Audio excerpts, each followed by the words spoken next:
and welcome to Empires of Aether, the July 2022 secondary patch, where we show a little bit of love to some elements that just recently got nerfed. Some would say into the ground, but are still in a very playable position. We're just going to give them a different line of abilities and a different perspective to play with. But before we dive into those, what we are going to be looking at in the near future are a few elements and a few aspects of the game that have been lost due to the increased pace of the game.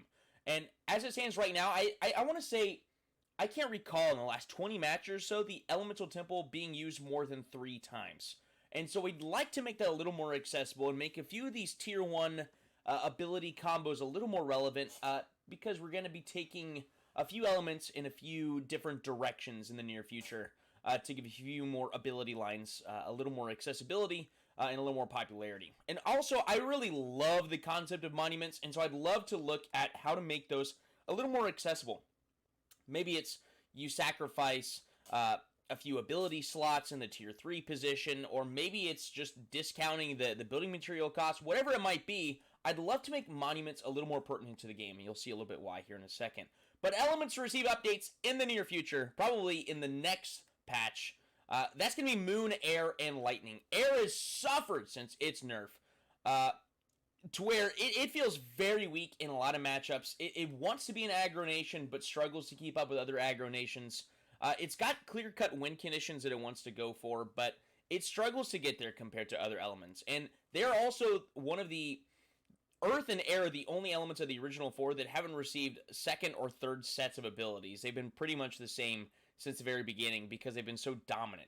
So Air will be getting some new abilities here in the near future and perhaps some changes to their overall scope of the nation itself. Moon has always been considered an incomplete nation because I'm not going to lie, I haven't been in love with Moon's structure. However, I do think they're on the cusp of just being flat out broken. They are very heavily underrated from the current players. The last 3 times Moon's been played, Moon has won.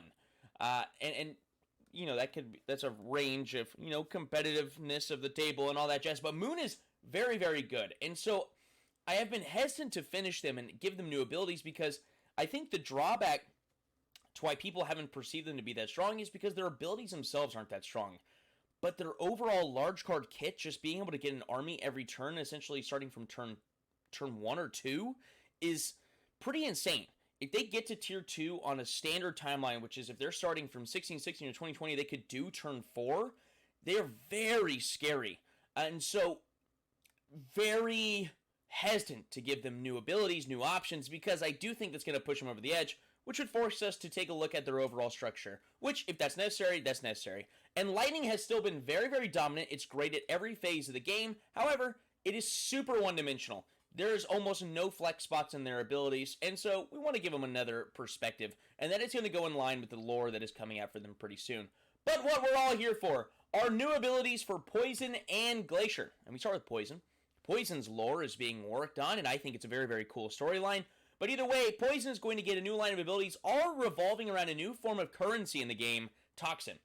Starting with their first tier 1 card, Mithridatism, it is going to generate 1 toxin per turn from one of their own swamp tiles. So, if you were to use the temple and get it again, that could be 2 swamp tiles that are each producing a toxin per turn.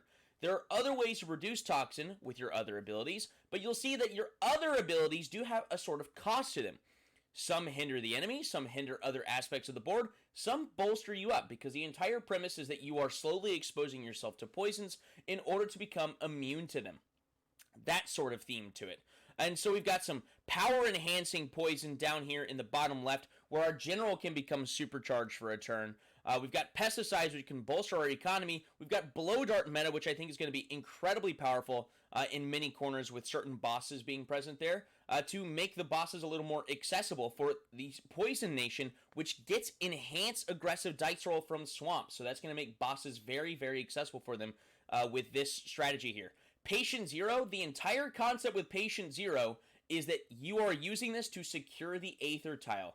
Put a soldier on that tile turn 6, or put a soldier there along with an army, and it is going to kill everything that is not a poison player on the Aether tile at the start of turn 7.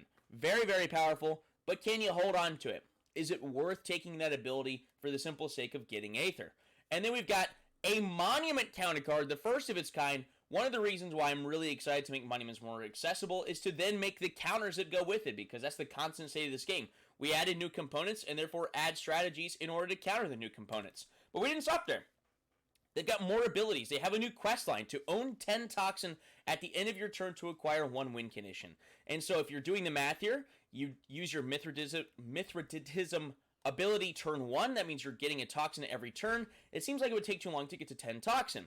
Well, that is where you're harvesting the dead. Tier 2 passive comes into play when your general's involved in a victorious battle. Produce 1 toxin. And also, Poison's first generic militaristic new type of pawn in the game is chemically enhanced Chads, the CECs of their military. For 1 toxin, so they do cost a toxin to produce, and 10 food, they have a flat combat value of 30, but they can move 2 tiles per turn, and every time they're in a victorious battle, they produce a toxin. Doesn't matter if it's a boss, a naked tile, or against 10 armies. Doesn't matter. And that's for each CEC that's in battle. So if you've got 5 CECs there, well then, guess what? You're getting 5 toxin from that. And so I think it is a very, very, very viable strategy to go for 10 toxin here, and I don't think you need that many CECs to do it. But then on top of that, you have a new form of currency, which I think is going to help Poison get to tier 3 with this strategy. If you do recall, the main Poison passive is that they can sell one of their advantage cards per turn to get either 5 food or 5 BM. Well, Poison's main weakness is their economy. It's not that strong. And so the advantage card passive is there to bridge the gap. Well, I can fill my hand with the toxin I get in the early game to gain access to more resources so I can get to tier 3, where I can then produce more toxin with my late game carrying abilities. So that is a new perspective on Poison. I think it's going to be really fun, and I think it does have a lot of viability in the current meta. Then we get to Glacier, which Glacier, its main players have said that it's not as playable due to the nerf of polar bears. I think they just need to think outside the box a little more. I think the old strategy of Glacier is still incredibly viable. You just have to watch out for your counters even more so. Fire, Magma, Poison are all going to be really, really strong against the old version of Glacier. And the problem with the old version of Glacier is that the abilities didn't really have any flex spots. There was a standard build for Glacier. Well, Blizzards have to be relevant. Blizzards are the strongest aspect of the Glacier Nation. Some might say it's Blubber Rations, a tier 1 ability, and some have argued that Blubber Rations should become a part of their big card. And that's possible, maybe. I don't think it's necessary yet. And so these new cards are to give a little more Blizzard variability. Not just cut and dry, convert my tiles into Blizzards. And so Abominable is going to be the first of Glacier's 2 new types of militaristic pawns that they're going to receive. Abominable is going to be one other way to create Blizzards on the board. And instead of having that limit of 1 Blizzard or 2 Blizzards from a singular ability, Abominable theoretically could give you way more than that in terms of Blizzards. Of course, that's going to be difficult to do, but for 10 food, they have a flat combat value of 20.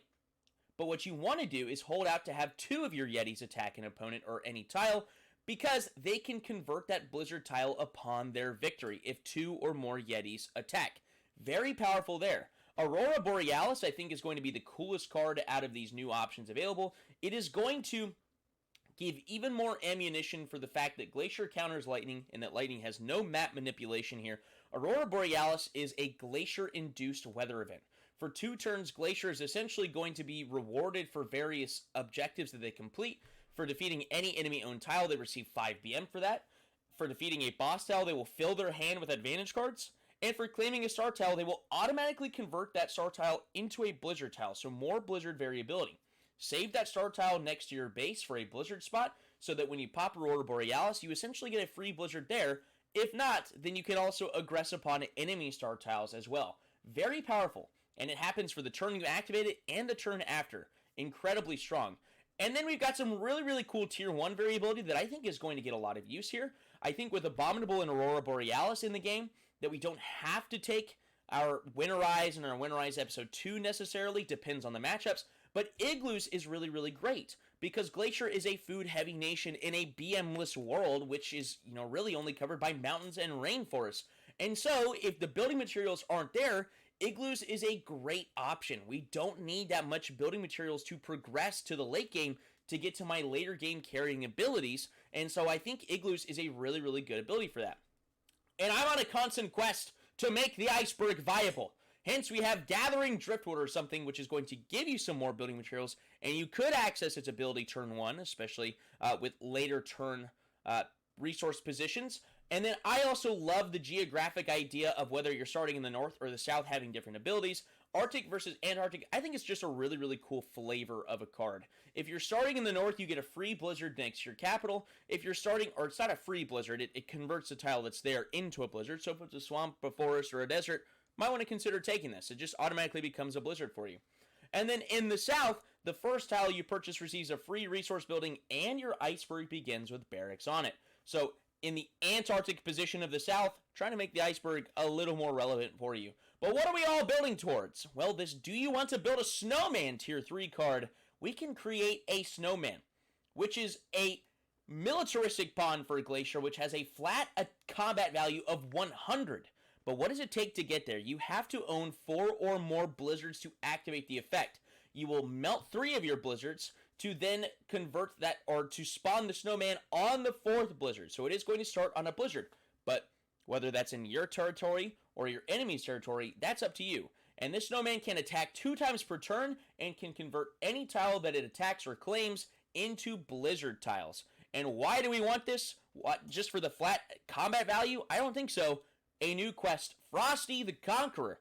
If your snowman accomplishes any 2 of the following, obtain 1 win condition. That's win 3 battles, which would only take 2 turns for the snowman because it does get to attack 2 times per turn, defeat a boss tile, or claim a star tile. I think this is going to be very, very powerful, but also understand that I think the mid-game of Glacier has been severely weakened with polar bears, meaning that the counters are so much more relevant to them. And so I do think that they do have some watching out to do in the early game, and they're not going to just always be able to get to their snowman. So I'm really excited for these additions, and I always love adding variation to these nations and their perspectives, just to give you more and more variables to consider when you're in the pregame and you're looking at the board and deciding, who do I want to play, who do I not want to play against? This is Empires of Aether, the July patch. See you out there.